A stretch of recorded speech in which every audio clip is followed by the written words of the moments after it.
खबर शामिल करेंगे। इसराइल की एक ही रोज में फलस्तीनियों की बदतरीन नस्लकशी। गजा के इलाके बैतुल हया पर इसराइली बमबारी से जाँ बहक फलस्तीनियों की तादाद 80 तक जा पहुंची है, जबकि दर्जनों अफराद जख्मी भी हुए।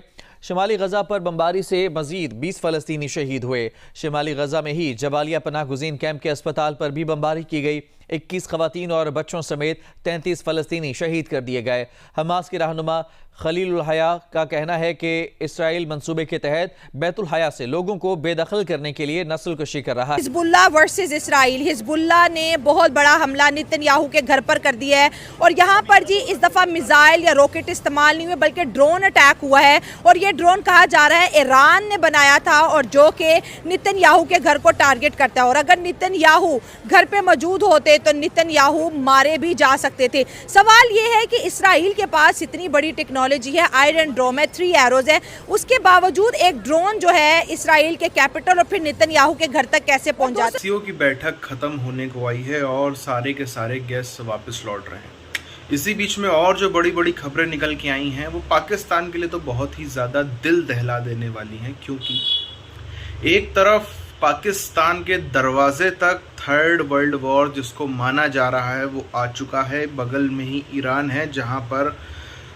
कब इजराइल अटैक कर दे, इजराइल अलग अलग तरह से 50 चीज़ें कर रहा है, ईरान भी उसके बदले में 50 चीज़ें कर रहा है। तो पाकिस्तान कब इसमें लपेट दिया जाएगा ये बिल्कुल पाकिस्तान को भी नहीं पता है। उसके अलावा अभी अभी इंडिया ने यूएस से बहुत ही खतरनाक किस्म के ड्रोन्स खरीदे हैं, जो कि ऑब्वियस सी बात है पहला शिकार अगर कोई होगा भारत का तो पाकिस्तान होगा। पाकिस्तान के लिए ही ये खरीदे गए हैं। ये सब चीज़ों से पाकिस्तान की अभी सही धुकधुकी तेज हो गई है। Hezbollah versus Israel. हिजबुल्लाह ने बहुत बड़ा हमला नेतन्याहू के घर पर कर दिया है और यहाँ पर जी इस दफ़ा मिसाइल या रॉकेट इस्तेमाल नहीं हुए बल्कि ड्रोन अटैक हुआ है। और ये ड्रोन कहा जा रहा है ईरान ने बनाया था और जो कि नेतन्याहू के घर को टारगेट करता है। और अगर नेतन्याहू घर पे मौजूद होते तो नेतन्याहू मारे भी जा सकते थे। सवाल ये है कि इसराइल के पास इतनी बड़ी टेक्नोलॉजी है, आयरन ड्रोम है, 3 एरोज है, उसके बावजूद एक ड्रोन जो है इसराइल के कैपिटल और फिर नेतन्याहू के घर तक कैसे पहुंच जाता है। ठीक है। और उनको सपोर्ट भी है सारी जो वर्ल्ड पावर्स हैं। सही है। तो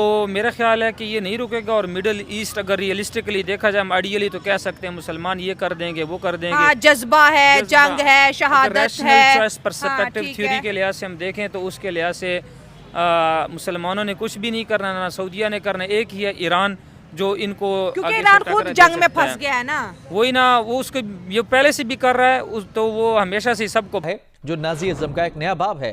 गजा में हमास के हमलों में 2 इसराइली फौजी और हिजबुल्लाह से झड़प में 1 इसराइली फौजी मारे जाने की तस्दीक की गई।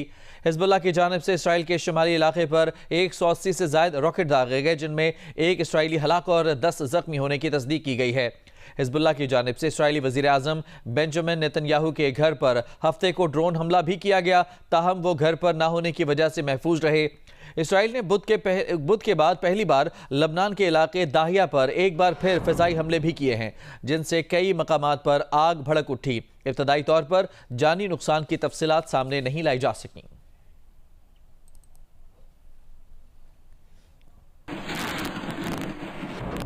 और फिर देखें, ये भी एक बहुत बड़ी इसराइल की प्लान है, घर में भी कोई नहीं है। These are very deep politics. ये बहुत गहरी पॉलिटिक्स है वर्ल्ड में जो चल रही है। हम लोकल इंडिविजुअल्स जिन्होंने या शायद इतने इनलाइटेड नहीं है या उन्होंने पढ़ा हुआ नहीं ये चीज़ डीपली, उनको ऊपर इसराइल खुद रास्ते खोल रहे हैं। बिल्कुल, वो चाहते हैं कि हम पे अटैक हो ताकि हमारे पास एक्सक्यूज मिल जाए कि हम जो है रिटेलिएट कर रहे हैं, हम अपना डिफेंस कर रहे हैं। ठीक है। और ना हिजबुल्लाह और ना हमास और ना ईरान इसराइल के एक भी लीडर को नहीं मार पाए, लेकिन इसराइल हमारे पास है। हमने एक रॉकेट फेंका है जो नेतन्याहू उनका वजीर आजम है, उनके इलाके में फेंका है तो देखे पूरी उनकी बुनियादें हिल गई हैं। अमेरिका तक वो इतनी बात फैल गई है। उन्होंने जो अभी रिसेंटली ये हमास थे पहले मखसूस इलाके टारगेट करते थे, अब उनका जो मेरे ख्याल से निशाना है वो डायरेक्ट नेतन्याहू की तरफ उनका निशाना हुआ है। तो नेतन्याहू तो नहीं डरे, उनसे पूछा कि आपके घर के ऊपर अटैक हो, अगर आप घर के अंदर होते मारे जाते तो अब क्या आप रुकेंगे? उन्होंने कहा नहीं, मैं हिजबुल्लाह की लीडरशिप को खत्म करूंगा, मैं तो रुकने वाला नहीं। अभी वो उनका जो एक दिन पहले का 17 अक्टूबर के साथ यार भी है ड्रोन की सूरत में आप जितना मर्जी मॉडर्न टेक्नोलॉजी का सिस्टम इस्तेमाल कर लें, ठीक है, अपना डिफेंस सिस्टम इस्तेमाल कर लें, लेकिन हमने जो जो टारगेट मतलब मुस्लिम कंट्रीज ने सेलेक्ट किया था वो हमने अचीव कर लिया है। अब तो अमेरिका भी इसराइल को कह रहे हैं कि ये सीज फायर कर दो, ये जो है जंग बंद कर दो, क्योंकि ये इस जंग से पहले 42,000 के करीब गजा के अंदर फलस्तीनी जो है शहीद हो चुके हैं। ये सिविलियन की मैं बात कर रही हूँ। अब ऐसे लगता है कि इसराइल 18 लाख फलस्तीनियों को खत्म करके अभी उनकी काम पे टांग रही है, इसलिए अमेरिका ने बयान दिया है कि आप सीज फायर करें। हाँ। इस बयान को मतलब इसलिए दिया है कि किसी वक्त के लिए रोके ताकि वो मतलब खुद को संभाले। हाँ। एक्सपोर्ट कर रहा है अमेरिका इनकी। मुस्लिम लीडरशिप भी एग्रेशन का शिकार हो रही है। अगर इसराइल मुसलमानों के लीडर्स को अटैक कर रहा है, जिसमें हिजबुल्ला है, हमास है, ईरान की लीडरशिप है, आयतुल्ला खामयानी को भी टारगेट जो है इसराइल की जानिब से किया जा सकता है। आज जो एक ड्रोन नेतन्याहू के घर डर रहा इस अटैक से, डर गया, डरा है तो घर से भाग गया ना। अगर डरता नहीं है, अगर घर पे नहीं था ना, घर पे भाग गया है, उसको पहले अच्छा। पता चल गया था कि अब हमारी बारी आ गई, हमारी तो वार्ड लग गई है। अच्छा। इस वजह से वो अपने घर से भाग गया है। उनको पता है अब ईरान ने नहीं हटना, ना लिबनान ने हटना है, इन्होंने हमारा बेड़ा गर्क करना है। अमेरिका ने इसी वजह से कहा है उसको, वो प्राइम मिनिस्टर है उसका नेतन्याहू, उनको पता है अमेरिका को कि इसको कुछ हो गया तो हमारी कमर है, यानी कि हमारी बैक है, हमारी सपोर्ट है, वो खत्म हो जाएगी। सही है। इसी वजह से तो अब ईरान से डर के भाग रहे। इसराइल पे अपना अटैक करें, ठीक है। हमारी जरूरत है, हम इसराइल पे सर अटैक कर सकते हैं। IMF का प्रोग्राम चल रहा है, इसराइल के पैसे मुल्क में हम चला रहे हैं और हिपोक्रेसी की हद देखिए। हमने इसराइल को एक्सेप्ट नहीं करना, इसराइल का वीज़ा हमारे पासपोर्ट पे नहीं लग सकता, हम इस कंट्री को कभी नहीं मान सके। तो IMF फिर क्या है?